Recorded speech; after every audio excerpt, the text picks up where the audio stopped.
Hello, Dala. This is Ray Fearing bringing you your short video this week as we prepare for our meeting next week on the 2nd. Our focus this week is student voice. More than just what? There's a lot more to student voice than just choice on a project. So we're going to be talking about that. And to give you a little intro into my experience with student voice and technology, when I was in the classroom, it was high school science, and when you are in front of a class of 30, 20, 35, however many students you have, you are only going to hear from so many. And even if you hear from all of them by calling on them, you're only going to get limited answers. Because it's a whole class environment, there's time restrictions, there's student personalities, there's comfort with speaking in a group.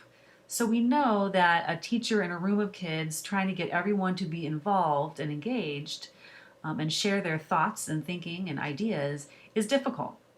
So technology allows us to really reach every student. And what I found with technology, when I started having students use Google Forms and other things to respond back to prompts or questions, I heard from every student and on a deeper level that I never expected.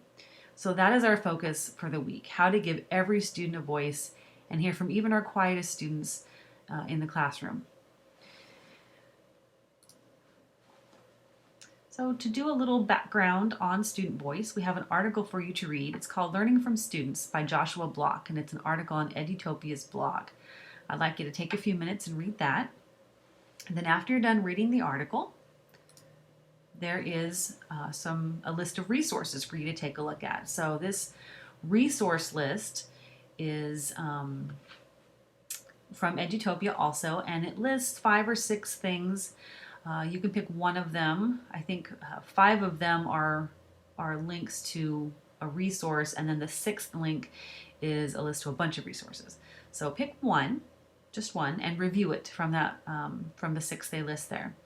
And then once you've reviewed it, go ahead and you're going to share on our Padlet wall what is something new you gained from the resource you selected. So that link says post your response here will take you to our Padlet wall, and then you can share your learning there. Okay, so it's picking one resource and then posting to our Padlet wall. After that, we're going to talk about tech tools. What types of tools can help you give every student a voice? I've listed 3 here. KidBlog. If you haven't used KidBlog or another student blogging platform, what they are is a way for students to publish their writing in a safe and controlled manner in the classroom. Students can choose to make a post private to the teacher, share it with their class, or if the teacher decides, to even connect beyond the classroom, which really is where the magic happens. So hopefully that's what teachers strive for. So just going to close that there. Thanks, Blaze. Another one would be VoiceThread. If you haven't used VoiceThread, it also, like KidBlog, is a paid tool, and it's a real secure environment for web-based communication. What's neat is you can put any media in there, but for instance, a slideshow like this, and students can comment on each slide or each piece of media.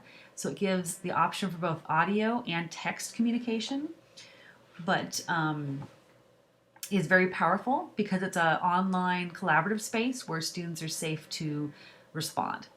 The other one would be Today's Meet, which is a free tool for creating a classroom back channel. Back channels are awesome, and Today's Meet has been used in many classrooms to allow all students to participate in classroom discussions.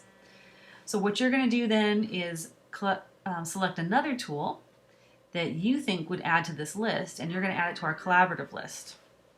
And so this link here is a collaborative list where there is a Google Doc, and you will add your addition there.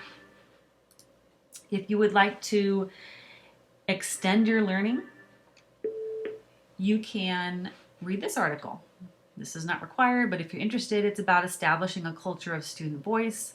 Lots of great information in this article to help you build that culture up in a classroom or school. So that's it for our discussion on this video. What I want you to think about for next week and get done then is, 1, did you do the following? Did you complete both readings that were mentioned earlier in the slideshow? Did you post a response to a tech resource on the Padlet wall. So did you pick one and then respond? And the last thing, did you add a tool to our collaborative list? So those are the 3 things we asked you to do, and they are back up here. So just again, read this article, pick one of these articles and read it, and then post to Padlet. And then select another tech tool and add it to the collaborative list here, where you will talk about what the tool is and how it can help encourage student voice. And those things are required. This is extra learning if you want to read further. And that will complete all the things you need to do before we meet on the 2nd. And on the 2nd, be prepared to share from your different counties about how your project supports student voice. And if you haven't really thought about that as a component of your project, it might be, and you're just not thinking about it. Or if it's not, how might you build that up? So that is what we'll be discussing next week, and I can't wait to see everybody then.